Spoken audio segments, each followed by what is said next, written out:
Welcome.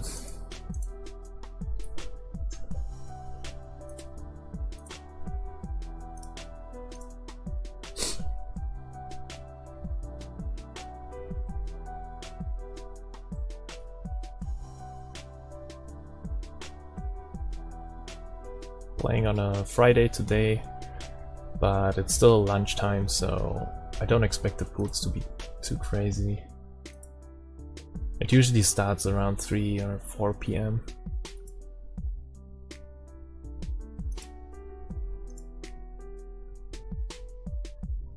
when you start seeing a shift towards weekend plays.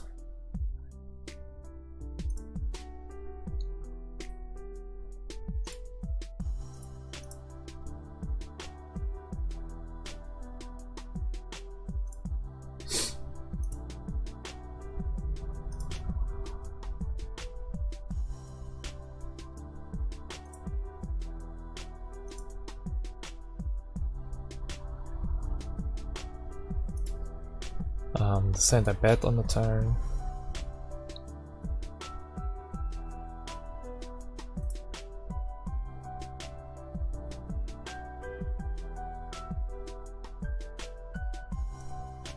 For the value.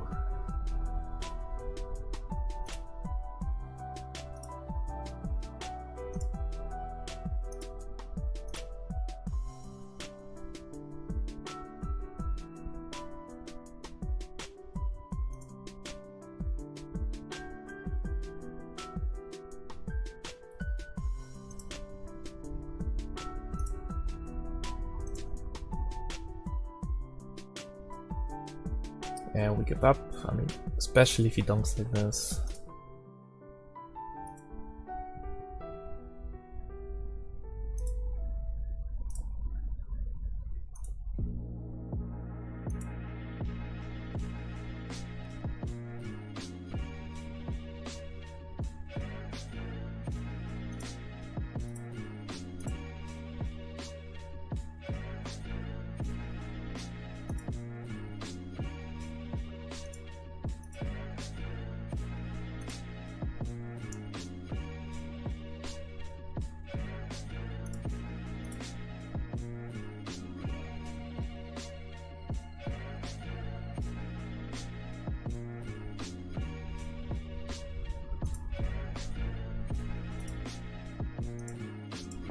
That's 3 bet for value here.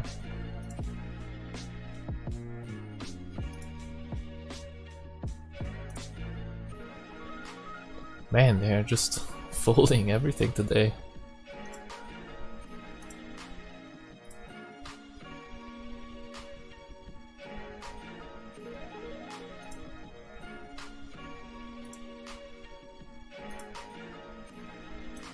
Which I don't mind, as long as I'm not getting folds on my kings and aces.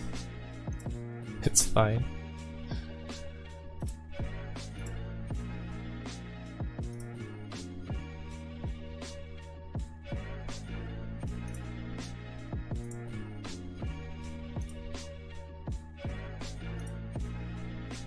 Ace-8 is borderline here against button 3x, but we know that we just flop to pair every time, so we call.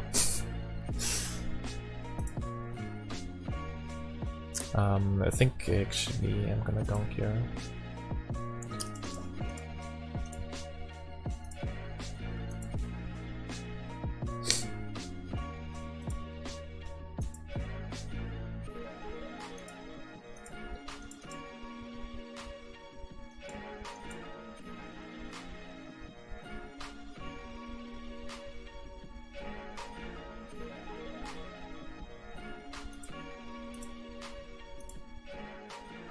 One of the reasons, probably the biggest one, that affects my decision making here is that I have a very strong hand.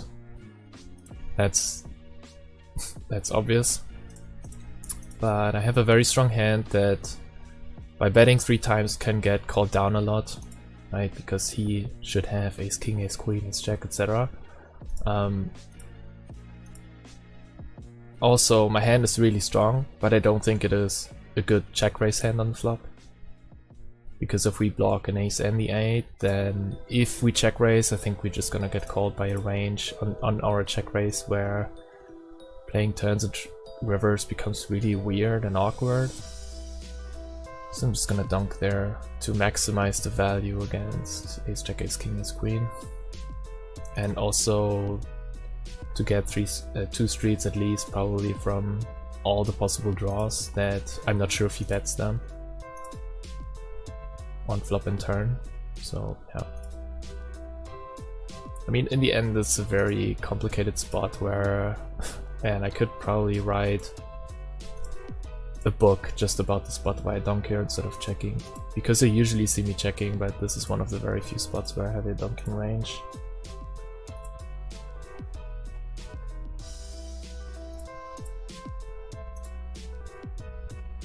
I don't play the the dunking strategies that you see with the higher stakes players. My dunking strategy is much more practical. It's not that much. There's not much theory in the sense of caring about if people exploit me or if I have to protect my ranges and stuff like that. I just worry about maximizing my value based on the player tendencies that I see people have. It's very different reasoning, and that's also why my strategy is very different to what you see on higher stakes or what even solvers are doing. But I don't think that the approach of that in the micros is the best approach, because you get so much free information. The first thing that you learn in game theory is that the more information you have, the more you should adjust away from an unexploitable strategy, which is what people in poker at least refer to as being GTO. But if you know what GTO means, it means game theory optimal, and game theory optimal always depends on the information available to you, at least from a game theory's perspective. And if you say GTO or game theory, then I don't know, just most people think that GTO is the same as playing balanced, when balance is just one part of game theory. It's just one possible strategy that you can use. And yeah, if this is the first time you've heard about it, just Google game theory. There's an entire, you can study that for 5 years and get a master's in game theory. So there's a lot of stuff you can read about it. It's really interesting because it's obviously not just applied to poker. I mean, if you can get a master's in that, then there must be something bigger, right? And it's just simply that anywhere, if you ever have two parties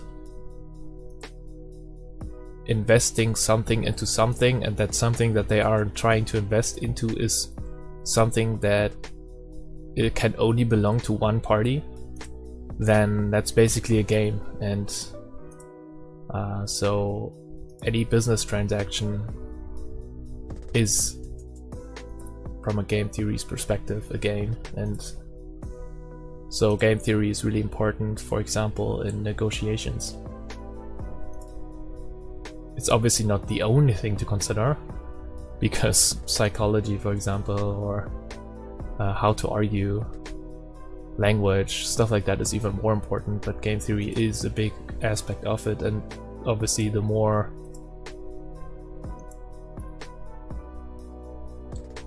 we improve on those things, the more technical we get, the more stuff like game theory can be applied, because in the end it's just mathematics. And that's always easier, more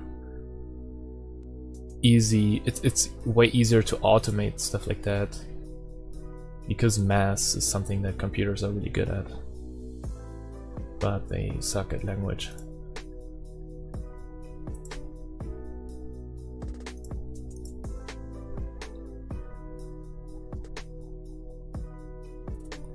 So game theory is an hard to learn, easy to master kind of thing because of computers, and then language is easy for us humans to learn, right? It's just natural to learn it. through your parents or whatever, but it's hard to master. And it's also, game theory is easy to automate, while like the application of it is easy to automate, while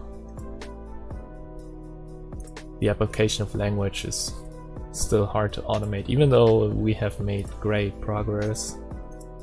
If you look at stuff like Alexa from Amazon and compare it to anything that had anything to do with voice recognition 10 years ago, yeah, there has been a lot of development.